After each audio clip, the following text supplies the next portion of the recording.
kutataa jabaa koo moo'ii abbaa biraa du'a kee dhagahee onneen na kirkira jaalattaadhaaf fuula kee garan galfanne nurraa sidhabnuus sagalee kee sibbaaf na gumarra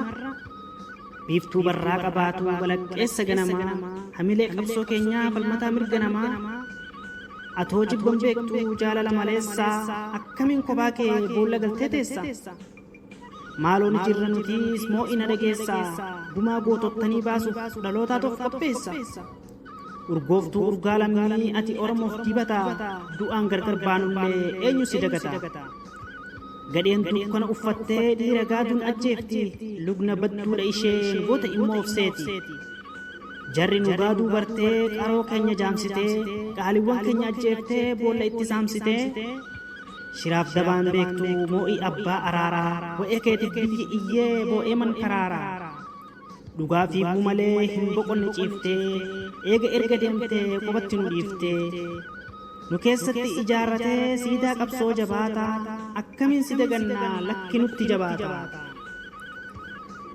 warri tijelleeffiif uumame ta'anii Oromoo garboonsaa turan har'a immoo warra maqaa Itoophiyaan daldalan kana qabatanii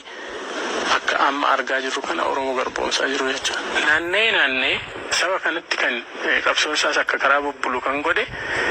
cimina diinaa osoo hin taane cimina alagaa osoo hin taane laafina yookiin jal'ina nama keenya nama nu keessaa bahetu ni kaan dantaa dhuunfaa sabbitamee saba kana garboomsee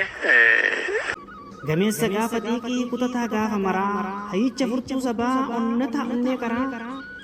hubataa yaada lammii quuqamaa dhugaaf sabaa jabaa goota Oromoo kan nutti ta'e caba maqaa kee lallabee dhalootaatu waama gumaa goototaa haa baasnu maa callifta yaa jamaa har'aas hayyuu fixaa jirti kuufteen teenya nurraa gadi kunoo mixxachaa jirti nuuf kuusuudhaaf badii moo'ii koo ilma sabaa siif jira sabni kee nu kulkula nu dhukkubaa nu okkolchisa cabni kee jiratti wal gannee duunaan waliin kubban harruma osoo lubbuun jirru gumaa gootota haa baafan imimmaan kan keenya yoo kan buusu ta'e bu'aa jiratti yoo wal hin iyyaafanne kunoo goonni kanaan du'aa gaafa goota dhabnu boo'uun maal godhaynee yaatiru gumaa baasuuf iyyuudha osoo lubbuudhaan jiru gaafa dacheerra nuuf jiru kan hin beekne jiraatti erga du'e booda boo'uun faayidaa hin qabu jaratti dhaba lubbuus ta'u moo'ii dhiiga itti dhiigne dhalootaan si eegnaa maadhee shiraa diigne dhalootaan si eegnaa maadhee shiraa diigne